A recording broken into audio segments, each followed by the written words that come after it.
everybody, Joe Joseph here for thedailysheeple.com, and this is your news shot. And I want to go to somebody who I admire very, very much, has done some great work over the course of the years. Daily Sheeple covers or mirrors a lot of his stuff, puts it up there for him. Paul Craig Roberts. He says one day tomorrow won't arrive. Isn't it interesting how much we take for granted each day? You know, and always think that there's going to be tomorrow. And for all of us, there has been. If you're watching this video right now, then you know that each day has come basically like clockwork. And because it's always been that way, we always take for granted the things that we have. And it can always be worse. Let's not forget that. It can always be worse.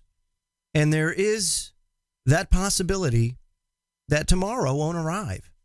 He says, before the idiots in Washington get us blown off the face of the earth, the morons had better come to terms with the fact that the U.S. military is now second class compared to the Russian military. Isn't that interesting?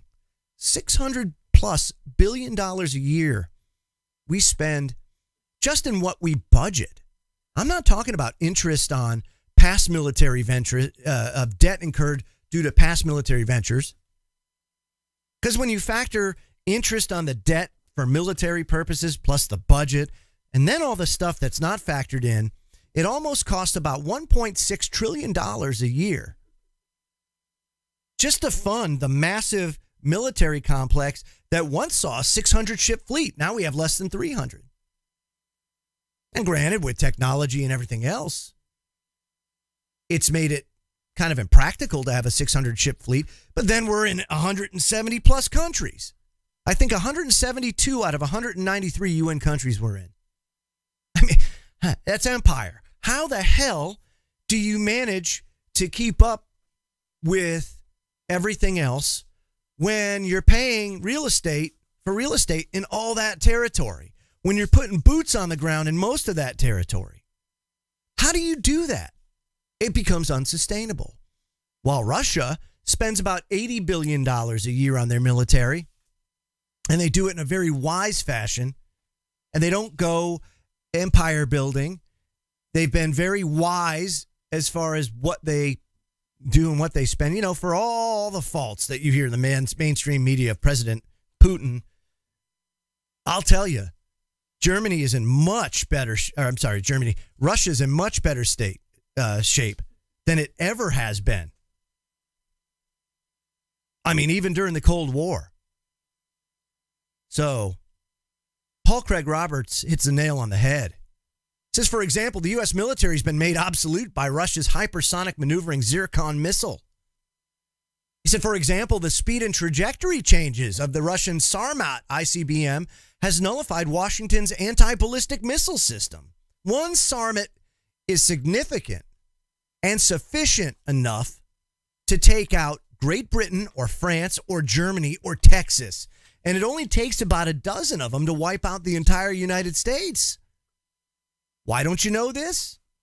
Well, he says, for example, Washington's enormously expensive F-35 jet fighter is no match whatsoever for any Russian fighter. He said, for example, U.S. tanks are no match for Russian tanks. And for example, Russian troops are superior in their combat readiness and training and are highly motivated and not worn out by 16 years of pointless and frustrating wars no one wants or knows what they're for.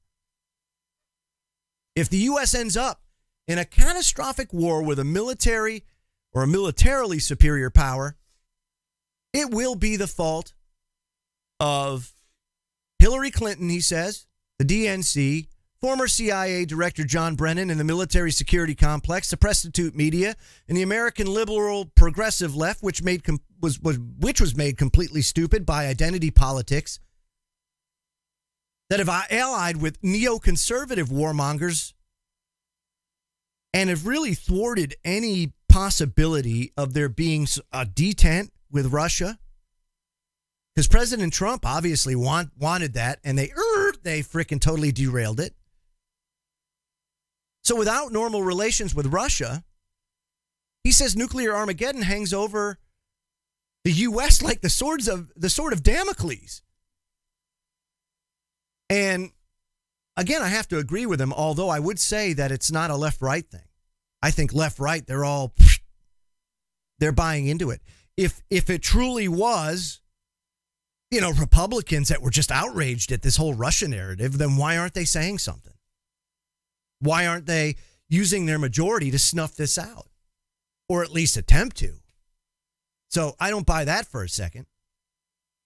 But the narrative absolutely was spawned as a result of the Clintons, which are no different than the Bushes, which are no different than any of these establishment neocon powers that don't want to relinquish their power, even though they know beyond the shadow of a doubt that the people are pissed and on a knife's edge. They know it. They know the people have had enough. And that's why you're seeing more and more outrage. You're seeing more and more pushback by society. And so their pushback to that is, okay, now we got to censor like China, but because we can't do that here in the United States, quote unquote, then we're just going to establish a fake news narrative, right? And we're going to call discourse and people that run contrary to the narrative fake news, and then we're going to censor them. Even though what's considered real news, because these establishment media sites and organizations, the only thing that separates them from an independent person is their code of ethics, which they violate rampantly. All they are just words, right? That's all they are. At least independent media people, at least people that are activists, citizen activists, people that set up websites to make people more informed, at least they don't have the audacity to put something on their site that they may not be able to hold up to. Although telling the truth the way you see it is about as good as you're going to get in this world. The truth is the truth. The way people see it and the way they interpret it. That's what's called opinion. And we're free to have opinion and discourse and discussion about these things. And if you try to stamp it out, which is what they're trying to do now, you're going to piss a lot of people off, which is exactly what they're doing now. That's why I say this whole censorship campaign is going to backfire horribly on them. And as much as they think that they're in bed with government, and that's a good thing for them, it's really not.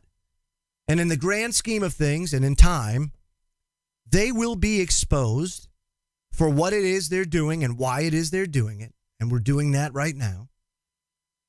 And people will reach that point where they feel like their backs are against the wall. And then what? It's better we handle it before it gets to that point. So non-representing representatives, control freaks, crony capitalists, corporatists, listen up. Time for a come to Jesus moment. Time to put this fake news narrative aside. Time to hold hands. And let's sing Kumbaya. I'm Joe Joseph. This was thedailysheeple.com's News Shot. Feel free to comment below and visit our website at thedailysheeple.com. Have a great day, everybody.